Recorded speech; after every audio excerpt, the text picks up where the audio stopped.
An introduction to ratio. A good example is pupils in a class, and there'll be a ratio of girls to boys. And let's say in this class there is a ratio of, for every 3 girls, there are 4 boys.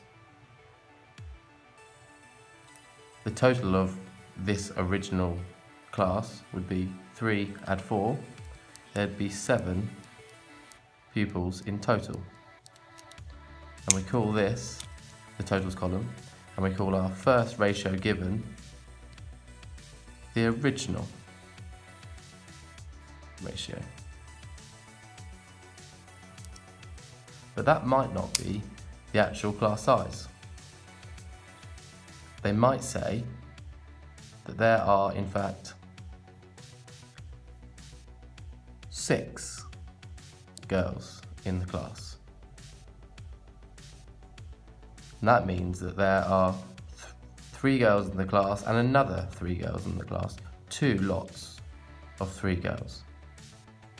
Which must mean that if there are 2 lots of 3 girls, there must be 2 lots of 4 boys, which would have a total of 8. And there must be 2 lots of our original total, so there must be 14. When we look at the relationship between the different rows, in the girls column, 3 times what is 6?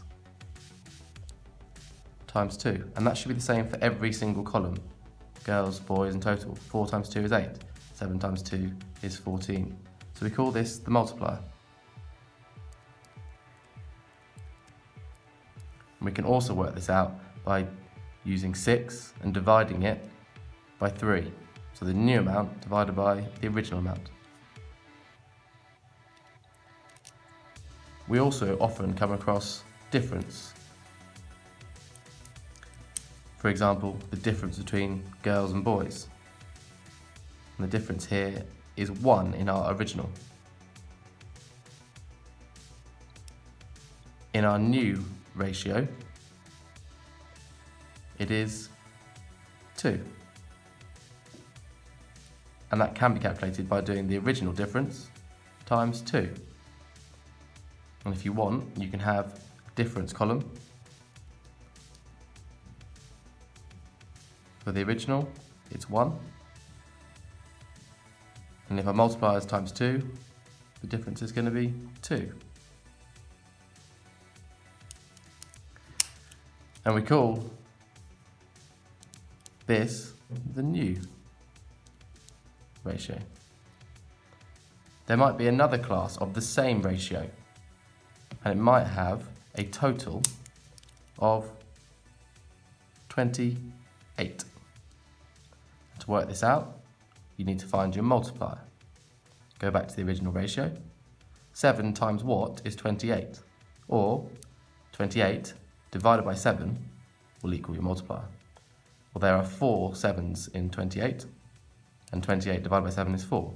So your multiplier is 4. So to work out the rest of the information, you times it by your multiplier, times 4. So original ratio times 4 is 16. Original ratio for girls, 3 times 4 is 12. And then you can check, because your girls add your boys should equal your total. 12 plus 16, 28. 6 plus 8, 14. It works. And that is the basic introduction.